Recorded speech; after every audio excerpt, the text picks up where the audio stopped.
ವೀಕ್ಷಕರೇ, ಪ್ರಪಂಚದಲ್ಲಿಯೇ ಅತ್ಯಂತ ಫೇಮಸ್ ಪರ್ಸನಾಲಿಟಿಯ ಬಗ್ಗೆ ಮಾತನಾಡುವುದಾದರೆ ದೇವರುಗಳನ್ನ ಬಿಟ್ಟು ಮಾನವರಲ್ಲಿ ಮೊದಲ ಹೆಸರು ಮೈಕಲ್ ಜಾಕ್ಸನ್ದು ಬರುತ್ತೆ.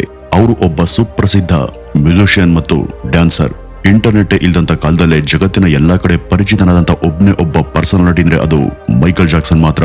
ಒಂದ್ ವೇಳೆ ಅವರ ಕುರಿತಾಗಿ ಒಂದು ಸಿನಿಮಾವನ್ನು ತೆಗಿಬೇಕು ಅಂದ್ರೆ ಆ ಒಂದು ಸಿನಿಮಾವನ್ನ 2 ಚಾಪ್ಟರ್ಗಳ ರೀತಿ ತೆಗಿಬಹುದು. ಮೊದಲ ಚಾಪ್ಟರ್ ಬಿಫೋರ್ ಮೈಕಲ್ ಜಾಕ್ಸನ್, ಎರಡನೇ ಚಾಪ್ಟರ್ ಆಫ್ಟರ್ ಮೈಕಲ್ ಜಾಕ್ಸನ್ ಅಂತ ಕರಿಬಹುದು. ವೀಕ್ಷಕರೇ, ಮೈಕಲ್ ಜಾಕ್ಸನ್ ನಿಮ್ಮ ಊಹೆಗೂ ಮೀರಿದಷ್ಟು ಪ್ರಸಿದ್ಧಿಯನ್ನ ಗಳಿಸಿದ್ದಾರೆ. ಆದ್ರೆ ಇಷ್ಟು ದೊಡ್ಡ ಲೆಗಸಿ ಮತ್ತು ಫೇಮ್ ಅನ್ನು ಹೊಂದಿದ್ರು ಕೂಡ ಮೈಕಲ್ ಜಾಕ್ಸನ್ ಅವರ ಹಿಂದೆ ಹಲವಾರು ರಹಸ್ಯಗಳು, ಥಿಯರೀಸ್ ಮತ್ತೆ ಆರೋಪಗಳು ಕೂಡ ಇದ್ದಾವೆ. ಇವತ್ತಿನ ಈ ಒಂದು ವಿಡಿಯೋದಲ್ಲಿ ಮೈಕಲ್ ಜಾಕ್ಸನ್ ಕುರಿತಾದಂತ ಇಂಟ್ರೆಸ್ಟಿಂಗ್ ಮತ್ತು ರಹಸ್ಯಮಯ ವಿಚಾರಗಳ ಬಗ್ಗೆ ತಿಳಿದುಕೊಳ್ಳೋಣ. ವೀಕ್ಷಕರೇ, ಈ ಒಂದು ವಿಡಿಯೋವನ್ನು ನೋಡಿದ ನಂತರ ನಿಮ್ಮ ಮನಸ್ಸಲ್ಲಿ ಮೈಕಲ್ ಜಾಕ್ಸನ್ ಬಗ್ಗೆ ಮತ್ತಷ್ಟು ಗೌರವ, ಪ್ರೀತಿ ಹೆಚ್ಚಾಗೋದಂತೂ ಗ್ಯಾರಂಟಿ. ಈಗ ಈ ಒಂದು ವಿಡಿಯೋವನ್ನ ಶುರು ಮಾಡೋಣ. Chapter 1, childhood. ವೀಕ್ಷಕರೇ, ಮೈಕಲ್ ಜಾಕ್ಸನ್ 1958ರ ಆಗಸ್ಟ್ 29ನೇ ತಾರೀಕು ಅಮೆರಿಕದ ಗ್ಯಾರಿ ಎಂಬ ಊರಲ್ಲಿ ಜನಿಸ್ತಾರೆ. ಅವರ ಮನೆಯಲ್ಲಿ ಅಮ್ಮ, ಅಪ್ಪ ಹಾಗೂ ಒಟ್ಟು 9 ಮಕ್ಕಳು ಇದ್ರು. ಆ 9 ಜನ ಮಕ್ಕಳಲ್ಲಿ ಮೈಕಲ್ ಜಾಕ್ಸನ್ 8ನೇವರು. ಮೈಕಲ್ ಜಾಕ್ಸನ್ ಅವರ ತಂದೆ ಸ್ಟೀಲ್ ಮಿಲ್ ನಲ್ಲಿ ಕೆಲಸ ಮಾಡ್ತಿದ್ರು. ಮೈಕಲ್ ಜಾಕ್ಸನ್ ಅವರ ತಂದೆ ಯೋಚನೆ ಏನಂದ್ರೆ ತಮ್ಮ ಮಕ್ಕಳು ತನ್ನಂತೆ ಕಷ್ಟಪಡಬಾರದು, ಅವರ ಭವಿಷ್ಯ ಉಜ್ವಲವಾಗಿ ಮತ್ತು ಸುಖಮಯವಾಗಿ ಇರಬೇಕು. ಹೀಗಾಗಿಯೇ ತನ್ನ ಅಷ್ಟು ಮಕ್ಕಳಿಗೆ ಈಗಿನಿಂದಲೇ ಕಷ್ಟ ಮತ್ತು ಸುಖ ಎರಡರ ಅನುಭವವನ್ನು ಕೂಡ ತಿಳಿಸ್ಕೊಡ್ಬೇಕು ಅಂತ ಅವರು ಆಲೋಚಿಸ್ತಾರೆ. ಅದಕ್ಕಾಗಿ ಅವರು ತಮ್ಮ ಅಷ್ಟು ಮಕ್ಕಳಿಗೆ ಸಿಂಗಿಂಗ್ ನಲ್ಲಿ ತರಬೇತಿಯನ್ನ ಕೊಡಿಸ್ತಾರೆ. ಆದ್ರೆ ಆ ಒಂದು ತರಬೇತಿ ಸಾಮಾನ್ಯವಾಗಿರಲಿಲ್ಲ, ಅದು ಬಹಳ ಕಟ್ಟುನಿಟ್ಟಾದಂತ ತರಬೇತಿಯಾಗಿತ್ತು. ಅಲ್ಲಿಂದಲೇ ದಿ ಜಾಕ್ಸನ್ 5 ಎಂಬ ಬ್ಯಾಂಡ್ ಶುರುವಾಯಿತು. ಈ ಒಂದು ಬ್ಯಾಂಡ್ ಅಲ್ಲಿ ಮೈಕಲ್ ಜಾಕ್ಸನ್ ಜೊತೆಗೆ 3 ಅಣ್ಣಂದಿರು ಮತ್ತು ಒಬ್ಬ ತಮ್ಮ ಇದ್ರು. ಈ ಒಂದು ಬ್ಯಾಂಡ್ ಗೆ ಜಾಯಿನ್ ಆದಾಗ ಮೈಕಲ್ ಜಾಕ್ಸನ್ ವಯಸ್ಸು ಕೇವಲ 5 ವರ್ಷ ಅಷ್ಟೇನೆ. ಇದಾದ್ಮೇಲೆ ಮೈಕಲ್ ಜಾಕ್ಸನ್ ಅವರು ಒಂದು ಹಾಡನ್ನ ಹಾಡಿದ್ರು. ಅದರ ಹೆಸರು ಐ ವಾಂಟ್ ಟು ಬ್ಯಾಕ್. ಈ ಒಂದು ಹಾಡು ಆ ಒಂದು ಸಮಯದಲ್ಲಿ ತುಂಬಾ ವೈರಲ್ ಆಗಿತ್ತು. ಆ ಒಂದು ಹಾಡಿನಿಂದ ಬಂದಂತ ಫೇಮ್ ನಿಂದ ದಿ ಜಾಕ್ಸನ್ 5 ಸಂಪೂರ್ಣವಾಗಿ ಫೇಮಸ್ ಆಗುತ್ತೆ. ಕೇವಲ ಒಂದು ರಾತ್ರಿಯಲ್ಲಿ ಈ 5 ಜನ ಸ್ಟಾರ್ಗಳಾಗಿದ್ರು. ಆದ್ರೆ ಅವರ ತಂದೆಯ ಕಟ್ಟುನಿಟ್ಟಿನ ಪದ್ಧತಿ ಮಾತ್ರ ಹಾಗೇನೆ ಮುಂದುವರಿತಾ ಇತ್ತು. ಹೀಗಾಗಿ ಮೈಕಲ್ ಜಾಕ್ಸನ್ ಅವರ ಬಾಲ್ಯ ಜೀವನ ಬಹುತೇಕ ಕಟ್ಟುನಿಟ್ಟಾಗಿನೇ ಡಿಸಿಪ್ಲಿನ್ ಮತ್ತು ಕಠಿಣ ನಿಯಮಗಳ ಮಧ್ಯೆನೆ ಸಾಕ್ತಿತ್ತು. ಇದ್ರ ಮಧ್ಯೆ ನಡೆದಂತ ಒಂದು ಒಳ್ಳೆ ವಿಚಾರ ಏನಂದ್ರೆ ದಿ ಜಾಕ್ಸನ್ 5 ಅನ್ನ ಮೋಟೋನ್ ಎಂಬ ಲೇಬಲ್ ಸೈನ್ ಮಾಡ್ಕೊಳ್ತು. ಅಂದ್ರೆ ಈ ಒಂದು ಕಂಪನಿಗಾಗಿ ಮಾತ್ರ ಈ ಜಾಕ್ಸನ್ 5 ಬ್ಯಾಂಡ್ ಪರ್ಫಾರ್ಮ್ ಮಾಡಬೇಕಿತ್ತು. ಇದು ಒಂದ್ ರೀತಿ ಒಳ್ಳೆ ವಿಚಾರ ಆಗಿದ್ರು ಕೂಡ ಮೈಕಲ್ ಜಾಕ್ಸನ್ಗೆ ಇದು ಫ್ರೀಡಮ್ ಅನ್ನ ಕಡಿಮೆ ಮಾಡುವಂತಾಯ್ತು. ಯಾಕೆಂದ್ರೆ ಅವರು ದಿನ ಪೂರ್ತಿ ಸೆಷನ್ಸ್, ರೆಕಾರ್ಡಿಂಗ್ ಮತ್ತೆ ರಿಹರ್ಸಲ್ ಗಳಲ್ಲೇ ಕಾಲ ಕಳೆದಿದ್ರು. 1975ರಲ್ಲಿ ಮೋಟೋನ್ ಜೊತೆಗೆ ಇದ್ದಂತ ಕಾಂಟ್ರಾಕ್ಟ್ ಮುಗಿದೋಗುತ್ತೆ. ಅದಾದ ನಂತರ ಅವರು ಎಪಿಕ್ ರೆಕಾರ್ಡ್ಸ್ ಎಂಬ ಲೇಬಲ್ ಜೊತೆ ಸೈನ್ ಮಾಡ್ಕೊಳ್ತಾರೆ. ಆ ಒಂದು ಸಮಯದಲ್ಲಿ ಮೈಕಲ್ ಜಾಕ್ಸನ್ ಅವರು ಕ್ವಿನ್ಸಿ ಜೋನ್ಸ್ ಅವರನ್ನ ಭೇಟಿಯಾಗ್ತಾರೆ. ಇಲ್ಲಿಂದಲೇ ಮೈಕಲ್ ಜಾಕ್ಸನ್ ಅವರ ಸಂಪೂರ್ಣ ಸ್ಟೋರಿ ಒಂದು ಪ್ರಮುಖ ತಿರುವನ್ನ ಪಡೆದುಕೊಳ್ಳುತ್ತೆ. ಈಗ ಮೈಕಲ್ ಜಾಕ್ಸನ್ ಅವರ ಚಾಪ್ಟರ್ 2 ಶುರುವಾಗುತ್ತೆ. ಅದೇ rise of the king. Quincy Jones ಅವರು ಮೈಕಲ್ ಜಾಕ್ಸನ್ ಒಳಗಿದಂತ ವಿಶೇಷ ಟ್ಯಾಲೆಂಟ್ ಅನ್ನ ಗಮನಿಸ್ತಾರೆ. ಮೈಕಲ್ ಜಾಕ್ಸನ್ ನಲ್ಲಿ ಒಂದು ವಿಶೇಷ ಶಕ್ತಿ ಮತ್ತು ಒಳ್ಳೆಯ ಪ್ರತಿಭೆ ಇದೆ ಅಂತ ಅವ್ರಿಗೆ ಅರಿವಾಗುತ್ತೆ. ನಂತರ ಮೈಕಲ್ ಜೊತೆ ಆಫ್ ದಿ ವಾಲ್ ಎಂಬ ಒಂದು ಆಲ್ಬಮ್ ಅನ್ನ ರಿಲೀಸ್ ಮಾಡ್ತಾರೆ. ಈ ಒಂದು ಆಲ್ಬಮ್ ಆ ಒಂದು ಸಮಯದಲ್ಲಿ ಭಾರಿ ಹಿಟ್ ಆಗುತ್ತೆ. ಅವತ್ತಿಂದ ಅವರು ತಮ್ಮ ಅಣ್ಣಂದಿರ ಜೊತೆ ಮಾತ್ರ ಅಲ್ಲದೆ ಮೈಕಲ್ ಜಾಕ್ಸನ್ ಅವರನ್ನ ಸ್ಪೆಷಲ್ ಆಗಿ ಸೋಲೋ ಆಗಿ ಕೆಲಸ ಮಾಡುವುದನ್ನು ಕೂಡ ಪ್ರಾರಂಭಿಸ್ತಾರೆ.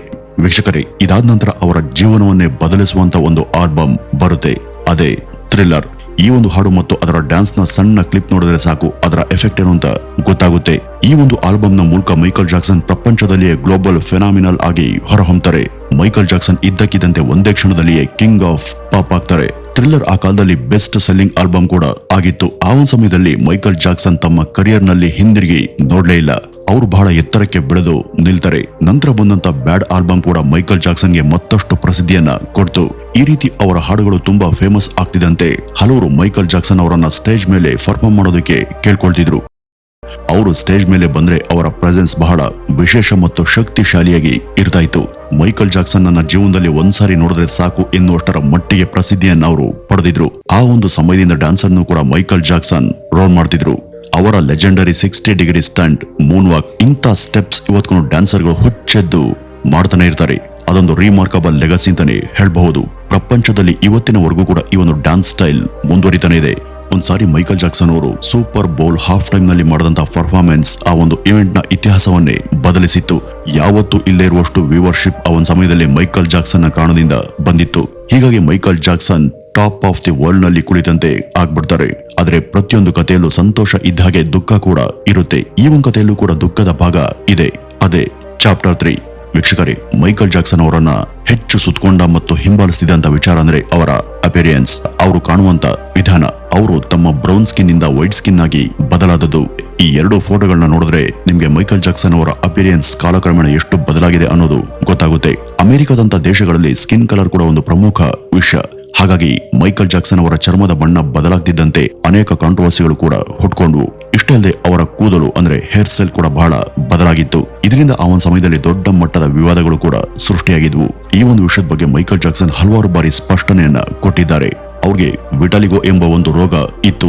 ಈ ಒಂದು ರೋಗದ ಲಕ್ಷಣಗಳು ಏನಂದ್ರೆ ಚರ್ಮದ ಮೇಲೆ ಬಿಳಿ ಮಚ್ಚೆಗಳು ಬರ್ತವೆ. ಹಾಗೆ ಈ ಒಂದು ಸಮಸ್ಯೆ ನಿಧಾನವಾಗಿ ಮೈಕಲ್ ಜಾಕ್ಸನ್ ರವರ ಸಂಪೂರ್ಣ ದೇಹದ ಮೇಲೆ ಹರಡುತ್ತೆ. ಹೀಗಾಗಿನೇ ತಮ್ಮ ಚರ್ಮ ಸಂಪೂರ್ಣವಾಗಿ ವೈಟ್ ಆಗಿದೆ ಅಂತ ಮೈಕಲ್ ಜಾಕ್ಸನ್ ಅವರು ಹಲವಾರು ಬಾರಿ ಕ್ಯಾಮೆರಾ ಮುಂದೆ ಹೇಳಿಕೆಯನ್ನು ಕೊಟ್ಟಿದ್ದಾರೆ. ಇನ್ನು ಹೇರ್ ಬಗ್ಗೆ ಕೇಳಿದಾಗ ಒಂದ್ಸಾರಿ ಪೆಪ್ಸಿ ಜಾಹೀರಾತನ್ನ ಶೂಟ್ ಮಾಡುವಾಗ ಬೆಂಕಿ ಅಪಘಾತ ಸಂಭವಿಸಿ ಅವರ ಕೂದಲಿಗೆ ಹಾನಿಯಾಯಿತು ಅಂತ ಅವರು ಹೇಳ್ಕೊಂಡಿದ್ದಾರೆ. ಅದನ್ನು ಸರಿಪಡಿಸೋದಕ್ಕೆ ತಮ್ಮ ಹೇರ್ ಸ್ಟೈಲ್ ಅನ್ನ ಬದಲಿಸಿಕೊಂಡೆ ಅಂತ ಮೈಕಲ್ ಜಾಕ್ಸನ್ ಸ್ಪಷ್ಟನೆಯನ್ನ ಕೊಟ್ಟಿದ್ರು. ಆದರೆ ನಂತರ ಬಂದಂತ ಅತಿ ದೊಡ್ಡ ಕಾಂಟ್ರವರ್ಸಿ ಏನಂದ್ರೆ ಅದೇ ನೆವರ್ಲ್ಯಾಂಡ್ ರಾಂಚ್. ಇದು ಬಹಳ ದೊಡ್ಡ ಕಾಂಟ್ರವರ್ಸಿ. ಈ ಒಂದು ನೆವರ್ಲ್ಯಾಂಡ್ ಬಗ್ಗೆ ಮುಂದೆ ಮಾತನಾಡೋಣ. ಎಲ್ಲರ ಜೀವನದಲ್ಲೂ ಕೂಡ ಒಂದು ಲವ್ ಸ್ಟೋರಿ ಇದ್ದೇ ಇರುತ್ತೆ. ಹಾಗೇನೆ ಮೈಕಲ್ ಜಾಕ್ಸನ್ ರವರ ಜೀವನದಲ್ಲೂ ಕೂಡ ಇತ್ತು. ಆದ್ರೆ ಮೈಕಲ್ ಜಾಕ್ಸನ್ ರವರ ಲವ್ ಲೈಫ್ ಅಷ್ಟು ಸುಗಮವಾಗಿರ್ಲಿಲ್ಲ. ಈಗ ಚಾಪ್ಟರ್ 4 ಅನ್ನ ನೋಡೋಣ. ಅದೇ ಪರ್ಸನಲ್ ಲೈಫ್. ಮೈಕಲ್ ಜಾಕ್ಸನ್ ರವರ ಮೊದಲ ಪತ್ನಿ ಲೀಸಾ ಮೇರಿ ಪ್ರೆಸ್ಲಿ ಅವರು, ಇವರಿಬ್ರು ಸೇರಿ ಇಂಟರ್ವ್ಯೂಗಳಿಗೆ ಬಂದಾಗ ತುಂಬಾ ಹ್ಯಾಪಿಯಾಗಿ ಫನ್ ಆಗಿ ಕಾಣಿಸ್ಕೊಳ್ತಿದ್ರು. ಆದ್ರೆ ಅವರ ವೈಯಕ್ತಿಕ ಜೀವನ ಹೊರಗಡೆ ಕಾಣುವಷ್ಟು ಸುಖಮಯವಾಗಿ ಇರಲಿಲ್ಲ. ಇವರ ದಾಂಪತ್ಯ ಜೀವನದಲ್ಲಿ ಅನೇಕ ಸಮಸ್ಯೆಗಳು ಇದ್ವು. ಹೀಗಾಗಿ ಮದುವೆಯಾಗಿ ಕೇವಲ 2 ವರ್ಷಗಳಾಗಿದ್ದಂತ ಸಮಯದಲ್ಲಿ ಇಬ್ರು ವಿಚ್ಛೇದನವನ್ನ ತೆಗೆದುಕೊಳ್ತಾರೆ. ಅದಾದ ನಂತರ ಮೈಕಲ್ ಜಾಕ್ಸನ್ ಅವರು ತಾನು ಒಬ್ಬಂಟಿಯಾಗ್ಬಿಟ್ಟೆ ಎಂಬ ಭಾವನೆಯಲ್ಲಿ ಡೆಬ್ಬಿ ರೋ ಎಂಬ ಮಹಿಳೆಯನ್ನ ಮದುವೆ ಆಗ್ತಾರೆ. ಆಕೆ ಮೈಕಲ್ ಜಾಕ್ಸನ್ ರವರ ಡರ್ಮಲಾಜಿಸ್ಟ್ ಬಳಿ ಅಸಿಸ್ಟೆಂಟ್ ಆಗಿ ಕೆಲಸ ಮಾಡ್ತಿದ್ರು. ಆಕೆಯನ್ನ ಮದುವೆ ಆದ ನಂತರ ಮೈಕಲ್ ಜಾಕ್ಸನ್ಗೆ ಇಬ್ರು ಮಕ್ಕಳು ಜನಿಸ್ತಾರೆ. ಅವ್ರ ಹೆಸರು ಪ್ರಿನ್ಸ್ ಜಾಕ್ಸನ್ ಮತ್ತು ಪ್ಯಾರಿಸ್ ಜಾಕ್ಸನ್. ಆದ್ರೆ ಈ ಒಂದು ದಾಂಪತ್ಯ ಜೀವನ ಕೂಡ ಚೆನ್ನಾಗಿರ್ಲಿಲ್ಲ. ಕೊನೆಯಲ್ಲಿ ಈ ಡೆಬ್ಬಿ ಅವರು ಕೂಡ 3 ವರ್ಷಗಳ ನಂತರ ಮೈಕಲ್ ಜಾಕ್ಸನ್ ಅವರಿಂದ ಡಿವೋರ್ಸ್ ಅನ್ನ ಪಡೆದುಕೊಳ್ತಾರೆ. ಅದರ ನಂತರ ಎಲ್ಲಾ ಸುದ್ದಿಗಳಲ್ಲೂ ಕೂಡ ಇದೇ ವಿಷಯ ಬಹಳ ದೊಡ್ಡ ಮಟ್ಟಿಗೆ ಚರ್ಚೆ ನಡೀತಾ ಇತ್ತು. ಮೈಕಲ್ ಜಾಕ್ಸನ್ ರವರ ಡಿವೋರ್ಸ್ಗಳು, ಅವರ ಪರ್ಸನಲ್ ಲೈಫ್ ಸಮಸ್ಯೆಗಳ ಕುರಿತು ಅನೇಕ ವಿವಾದಗಳು, ಚರ್ಚೆಗಳು ನಡೀತಾ ಇದ್ವು. ಇನ್ನು ಈ ಒಂದು ಸಮಯದಲ್ಲಿ ಮತ್ತೊಂದು ಇಂಟ್ರೆಸ್ಟಿಂಗ್ ವಿಚಾರ ಹೊರಬರುತ್ತೆ. ಅದೇನಪ್ಪಾ ಅಂದ್ರೆ ಮೈಕಲ್ ಜಾಕ್ಸನ್ ಅವರಿಗೆ 3ನೇ ಮಗ ಕೂಡ ಇದ್ದಾನೆ ಅಂತ. ಆದ್ರೆ ಆ ಮಗುವಿನ ತಾಯಿ ಯಾರು ಎಂಬುದು ಯಾರಿಗೂ ಗೊತ್ತಿರಲಿಲ್ಲ. ಹೀಗೆ ಅವರ ಪರ್ಸನಲ್ ಲೈಫ್ ಕೂಡ ಅನೇಕ ವಿವಾದಗಳಿಂದ ತುಂಬಿತ್ತು. ವೀಕ್ಷಕರೇ, ಈಗ ಚಾಪ್ಟರ್ 5 ಬಗ್ಗೆ ನೋಡೋಣ. ಅದೇ ದಿ ನೆವರ್ಲ್ಯಾಂಡ್. ಮೈಕಲ್ ಜಾಕ್ಸನ್ ರವರ ಜೀವನದಲ್ಲಿ ಅತ್ಯಂತ ವಿವಾದಾತ್ಮಕ ವಿಷಯ ಏನಾದ್ರೂ ಇದ್ರೆ ಅದು ನೆವರ್ಲ್ಯಾಂಡ್ ರಾಂಚ್. ವೀಕ್ಷಕರೇ, ಮೈಕಲ್ ಜಾಕ್ಸನ್ ರವರ ಬಾಲ್ಯದ ಬಗ್ಗೆ ನಾನು ಮೊದಲೇ ಹೇಳಿದ್ದೆ. ಅವ್ರನ್ನ ತುಂಬಾ ಕಟ್ಟುನಿಟ್ಟಾಗಿ ಬೆಳೆಸಿದ್ರು. ಆದ್ರಿಂದ ಅವರು ತಮ್ಮ ಬಾಲ್ಯದ ಖುಷಿಗಳನ್ನ ತುಂಬಾ ಮಿಸ್ ಮಾಡ್ಕೊಂಡಿದ್ರು. ಆ ಒಂದು ಕಾರಣದಿಂದಲೇ ಅವರು ಬಾಲ್ಯವನ್ನ ಮತ್ತೆ ಅನುಭವಿಸಬೇಕು ಅಂತ ನೆವರ್ಲ್ಯಾಂಡ್ ಅನ್ನ ನಿರ್ಮಿಸ್ತಾರೆ. ಒಂದು ದೊಡ್ಡ ಜಾಗವನ್ನು ತೆಗೆದುಕೊಂಡು ಮಕ್ಕಳಿಗೆ ಎಂಟರ್ಟೈನ್ಮೆಂಟ್ ಮಾಡೋದಕ್ಕೆ ಏನೆಲ್ಲ ಬೇಕೋ ಅದೆಲ್ಲವನ್ನು ಕೂಡ ಡಿಸೈನ್ ಮಾಡಿ ಅದನ್ನ ನಿರ್ಮಿಸ್ತಾರೆ. ಹೀಗಾಗಿ ಆ ನೆವರ್ಲ್ಯಾಂಡ್ ಒಂದು ದೊಡ್ಡ ಏರಿಯಾದಲ್ಲಿ ಮಕ್ಕಳ ಕನಸಿನ ಲೋಕದಂತೆ ರೂಪುಗೊಂಡಿತ್ತು. ಅದರ ಬಹಳ ದೊಡ್ಡ ಏರಿಯಾದಲ್ಲಿ ಅದನ್ನ ಡೆವಲಪ್ ಮಾಡಲಾಗಿತ್ತು. ಹೀಗಾಗಿ ಇಲ್ಲಿ ಅನೇಕ ಸಣ್ಣ ಮಕ್ಕಳು ಆಟ ಆಡೋದಕ್ಕೆ ಬರ್ತಿದ್ರು. ಆದ್ರೆ ಅಲ್ಲಿಂದಲೇ ನೋಡಿ ಸಮಸ್ಯೆಗಳು ಶುರುವಾಗಿದ್ದು. ಅಂದ್ರೆ ಇಷ್ಟು ಮಕ್ಕಳ ಮಧ್ಯೆ ಮೈಕಲ್ ಜಾಕ್ಸನ್ ಒಬ್ರೆ ಏನ್ ಮಾಡ್ತಿದ್ರು ಎಂಬ ಅನುಮಾನಗಳು ಹುಟ್ಕೊಳ್ತವೆ. ಈ ರೀತಿಯ ಅನುಮಾನಗಳಿಂದ ಒಬ್ಬ ಬಾಲಕನ ಮೂಲಕ ಮೈಕಲ್ ಜಾಕ್ಸನ್ ಮೇಲೆ ಅಸಾಲ್ಟ್ ಕೇಸ್ ದಾಖಲಾಯಿತು. ಆದ್ರೆ ಆನಂತರ ಆ ಒಂದು ಕೇಸ್ ರದ್ದಾಗಿ ಇದು ಒಂದು ಸಂಪೂರ್ಣ ಸುಳ್ಳು ಆರೋಪ ಅಂತ ತಿರಸ್ಕರಿಸಲಾಯಿತು. ವೀಕ್ಷಕರೇ, ಈಗ ಮೈಕಲ್ ಜಾಕ್ಸನ್ ರವರ ಜೀವನದ ಕೊನೆ ಹಂತವನ್ನ ನೋಡೋಣ. ಅದುವೇ ಚಾಪ್ಟರ್ 6. ಮೈಕಲ್ ಜಾಕ್ಸನ್ ರವರ ಸಂಪೂರ್ಣ ಜೀವನದಲ್ಲಿ ಇಂಥ ಕಾನ್ಸ್ಪಿರಸಿ ಥಿಯರಿಗಳು ಮತ್ತು ಅನೇಕ ವಿವಾದಗಳು ನಡೆದಿದ್ದಂತೆಯೇ ಮೈಕಲ್ ಜಾಕ್ಸನ್ ರವರ ಸಾವು ಕೂಡ ಒಂದು ದೊಡ್ಡ ಕಾನ್ಸ್ಪಿರಸಿಯಾಗಿ ಬದಲಾಗಿದೆ. 2009 ಜೂನ್ 24ನೇ ತಾರೀಕು ರಾತ್ರಿ ಮೈಕಲ್ ಜಾಕ್ಸನ್ ಹೊಸ ಟೂರ್ಗಾಗಿ ರೆಡಿ ಆಗ್ತಿದ್ರು. ಅದು ಒಂದು ಕಮ್ ಬ್ಯಾಕ್ ವರ್ಲ್ಡ್ ಟೂರ್ ಆಗಿತ್ತು. ಪ್ರಪಂಚದ ಅನೇಕ ಜಾಗಗಳಿಗೆ ಹೋಗಿ ಪರ್ಫಾರ್ಮ್ ಮಾಡುವಂತ ಯೋಜನೆಯನ್ನ ಮೈಕಲ್ ಜಾಕ್ಸನ್ ಹಾಕೊಂಡಿದ್ರು. ಆದ್ರೆ ಅದೇ ರಾತ್ರಿ ಅವರು ಮಲಗೋದಕ್ಕೆ ಹೋದಾಗ ಮೈಕಲ್ ಜಾಕ್ಸನ್ಗೆ ನಿದ್ದೆ ಬರ್ಲಿಲ್ಲ. ಅವರು ಬಹಳ ದಿನಗಳಿಂದ ನಿದ್ರೆಯ ಸಮಸ್ಯೆಗಳನ್ನ ಅನುಭವಿಸ್ತಾ ಇದ್ರು. ಆ ಒಂದು ಸಂದರ್ಭದಲ್ಲಿ ಅವರ ಪರ್ಸನಲ್ ಡಾಕ್ಟರ್ ಕಾನ್ರಾಡ್ ಮೊರೆ ಅವರು ಬಹಳ ಪವರ್ಫುಲ್ ಅನೆಸ್ಥೆಟಿಕ್ ಔಷಧಿಯನ್ನ ಕೊಟ್ಟಿದ್ರು. ಈ ಒಂದು ಮೆಡಿಸಿನ್ ಸೇವಿಸಿದ ನಂತರ ಮೈಕಲ್ ಜಾಕ್ಸನ್ ನಿದ್ರೆಗೆ ಜಾರ್ತಾರೆ.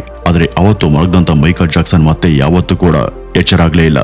2009 ಜೂನ್ 25ನೇ ತಾರೀಕು ಕಿಂಗ್ ಆಫ್ ಪಾಪ್ ನಮ್ಮ ನಡುವೆ ಇಲ್ಲ ಎಂಬ ಸುದ್ದಿ ಹೊರಬರುತ್ತೆ. ಈ ಮೈಕಲ್ ಜಾಕ್ಸನ್ ಅವರ ವೈದ್ಯರು ಆದಂತ ಕಾನ್ರಾಡ್ ಮರೆ ಅವರಿಗೆ ಮೈಕಲ್ ರವರ ಸಾವಿನ ನಂತರ ಕೋರ್ಟ್ ನಲ್ಲಿ ಶಿಕ್ಷೆಯನ್ನು ಕೂಡ ವಿಧಿಸಲಾಯಿತು. ಆದ್ರೆ ಕತೆ ಇಲ್ಲಿಗೆನೆ ಮುಗಿಲಿಲ್ಲ.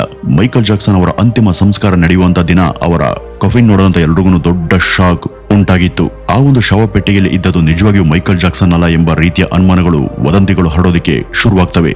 ಅದರ ಜೊತೆಗೆ ಹೊಸ ಹೊಸ ಥಿಯರೀಸ್ ಕೂಡ ಹೊರಬರ್ತವೆ. ಇನ್ನು ಕೆಲವರು ಅವರು ಸತ್ತೇ ಇಲ್ಲ, ಅವರು ಇನ್ನೂ ಕೂಡ ಬದುಕಿದ್ದಾರೆ ಅಂತ ಮಾತನಾಡೋದಕ್ಕೆ ಶುರು ಮಾಡಿಕೊಂಡ್ರು. ಒಟ್ನಲ್ಲಿ ಅವರ ಸಾವಿನ ನಂತರ ಕೂಡ ವಿವಾದ ಅವರನ್ನ ಬಿಡ್ಲೇ ಇಲ್ಲ. ವೀಕ್ಷಕರೇ, ಇದಿಷ್ಟು king of the pop Michael Jackson ರವರ ಸಂಪೂರ್ಣ ಸ್ಟೋರಿ. ಈ ಮೈಕಲ್ ಜಾಕ್ಸನ್ ರವರ ಸಾವಿನ ಸುದ್ದಿ ಇವತ್ತಿಗೂ ಒಂದು ರಹಸ್ಯವಾಗಿನೇ ಉಳಿದೋಗಿದೆ. ಉತ್ತರ ಸಿಗದಂತ ಅದೆಷ್ಟೋ ಪ್ರಶ್ನೆಗಳು ಅವರ ಜೀವನದಲ್ಲಿ ಇವತ್ತಿಗೂ ರಹಸ್ಯವಾಗಿನೇ ಉಳಿದಿದ್ದಾವೆ ಅಂತ ಹೇಳ್ತಾ ಇವತ್ತಿನ ಈ ಒಂದು ವಿಡಿಯೋವನ್ನ ಇಲ್ಲಿಗೆ ಮುಗಿಸೋಣ. ಮತ್ತೆ ಮೈಕಲ್ ಜಾಕ್ಸನ್ ಬಗ್ಗೆ ನಿಮ್ಮ ಅಭಿಪ್ರಾಯವನ್ನ ಕಮೆಂಟ್ ನ ಮೂಲಕ ತಪ್ಪದೆ ತಿಳಿಸಿ. ನಮಸ್ಕಾರ.